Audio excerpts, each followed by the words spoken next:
Hello everyone and welcome back to our new video. So let's say you have been using another RSS reader for years. Maybe in a reader, the old reader, or even an old desktop app. You have got dozens, maybe hundreds of feeds organized into folders. So the task of adding them all manually to Feedly one by one is overwhelming. So the good news is you don't have to. Almost every RSS reader supports a file format called OPML, or Outline Processor Markup Language.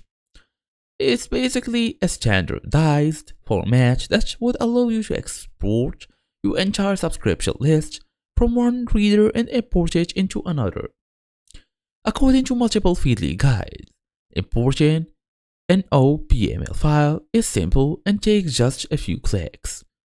In this video, I'm going to show you exactly how to import an OPML file into Feedly, including what to do if the import button isn't where you expect it to be.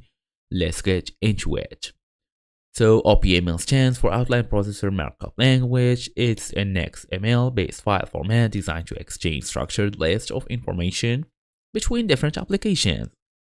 For RSS readers specifically, an OPML or OPML file contains all the feed links you are subscribed to, the folder, category, organization, feed title, and metadata. So how to get it? You can export from another RSS reader, or even download from a shared OPML.